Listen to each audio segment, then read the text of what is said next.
कितना रुपया लगो? 30 रुपया लेम भाई। हम तार भाई हई, हम तार भाई ना हई, तू हमरा सरऊ कह सरऊ। ठीक बा सरऊ 30 रुपया लागी। हाँ 30 रुपया कहा लब? सब के तो 1000 रुपया लेता, तू 1000 रुपया ला ना। हम 30 रुपया लेम, 1000 रुपया का लावल जाई ना। तार 1000 रुपया ले वहीं का पड़ी। ठीक बा सरऊ 1000 रुपया दियो। चलो बैठो।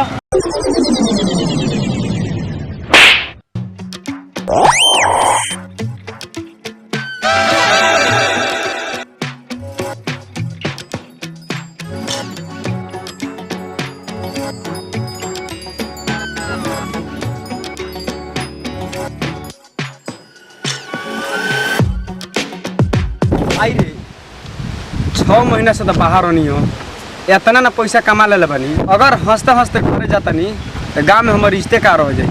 ऐसा ना कर तनी रोते चल, गाँव के लोग कहे कि हाँ लड़का कुछ कमैले बा, कुछ कैले बा।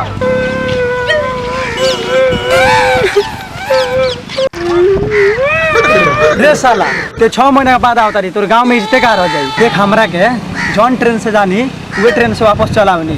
गांव में इज्जत बनल बा, दबदबा बनल बा। जो घर है तोर बुढ़ऊ मार के गाड़ फाड़ देता रहन।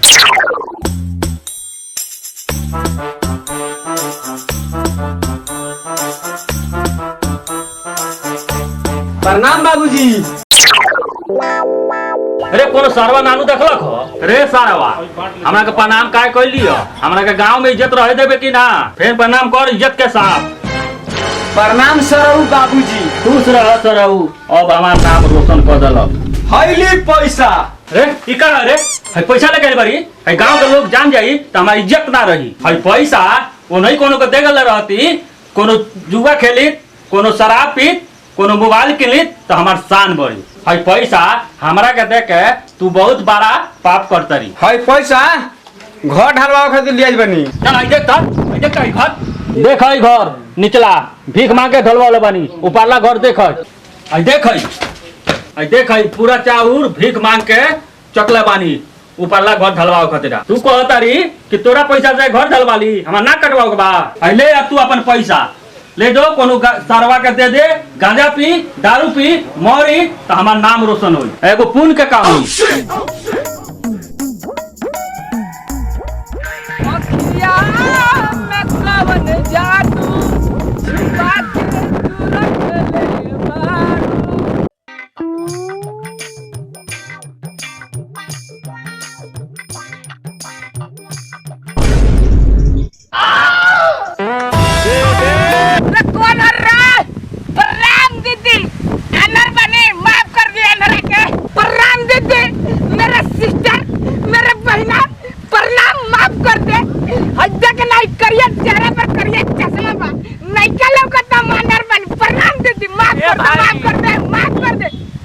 आनर सही में आनरे बड़ो ना वो देखिए ना बा ई बोल हो, लड़की नहीं हो जो माफी मांगता रहो। अच्छा है बोल हो। हां मार सरकारो बाटे उहे नु जेल है त नहीं लगा देल बप्पो। आई दादा ओ भैया कहां बाड़ो? हां पानी लगो ही। तेंग रास्ता बता दो, रास्ता बा रास्ता बता दी। हां ओई छोड़ दो। हां ओई छोड़ दो। हां आई बीचले धइले सीधे एकदम धइले चल जाओ। बीच में खैले चल जाए एकदम। अच्छा एने ओने मत जाइयो। तू ही हवा के पुतरिया ए रानी। दीदी रे प्रणाम प्रणाम प्रणाम दीदी। मेरे सिस्टर मेरे बहन प्रणाम प्रणाम प्रणाम। गलती हो गई। चश्मा देखे तर यानहर बन यानहर। मेरे बहन माफ कर दे, माफ कर दे। हाँ ये में लाड़ हुकल भाई तोहार बहिन ना पोल ह पोल। ए पोल हो। हां मार साला सरकार के जेल है त नहीं पोल हला देता।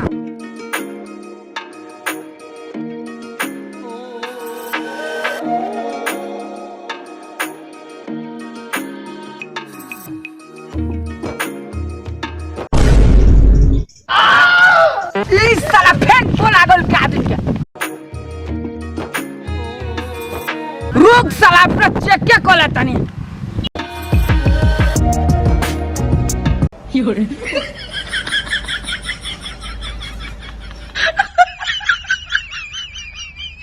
इंजीनियरो आनर सरकारो आनर हेतना नीचे पोल पर दूधू को बोल लगा दो बस कोनो सटिए के मर जाए हेतना वोल्ट बा। ए नाती के बेटा हम पोल आई मार के गाड़ के गसे फाड़ आई दादा ये तो लाल कर दो रखे देखा तनी पोल के नाम तो चटिए बा हट दादा रे ए भाई हरदम पोले भेटात रहे अयो बिरवा कहां से छोड़ी भेटा गोल खियो एक के चाटी में तो गाल लाल कर दो रखा गाला सु गइल बा केनो पानी मिल जाई तो ठीक है बा ताला पानी गिरता है नहीं ये गिरता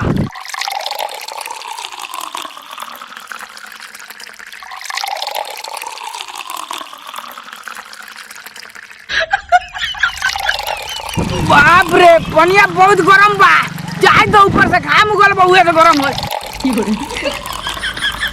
ए पनिया हरा हरा कानी हां अब ये गिरत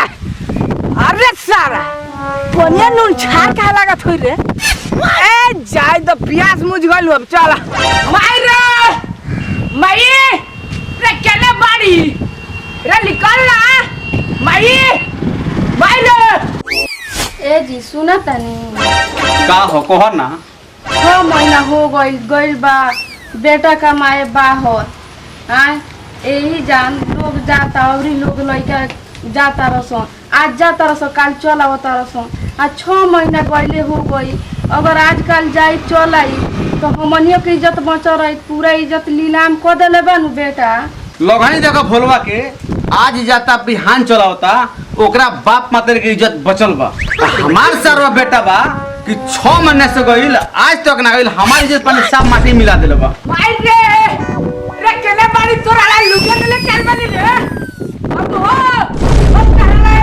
वाई छोड़ कर बन केले बड़ा हो हल निकल ना लगा जल देख केले नु बड़ा लोग देखे तानी प्रणाम बाबू बाक साला कोई ते सारा प्रणाम का हम इज्जत खा गई माई भाई रे हज देखबे तोरा कितना सुंदर साड़ी किन के आई बनी ते ये काहे खातिर साड़ी किन के हमरा के ले रे माई नीमन किन के आई बनी साड़ी नीमन किन के ले बा हम ना पहनम चोरा के तार बाबूजी ले आई बन कितना नीमन साड़ी पहन ले बन शान से पहन के गांव में घुमतन हम ना किनल साड़ी पहनम पूरा इज्जत चल जाई इज्जत चल जाई हाँ। आज तू छोड़ बाबू होय देखन तोरा एंड्रॉइड किन के आई बन देखबो हई हम चलाई हा रे सारवा भाई मोबाइल हम खाली की ले बड़ी हां रे सर हम काले जगह मोबाइल चुरा के ले बनी सिक्टा से चोरा के हम चोरा मोबाइल चलावे नु हम सब सीना 36 इंच हो जाला हाँ। चार होई ले की न देले बड़ो हमर तो इज्जत खा ले सरवा हो हट दर मोबाइल अपन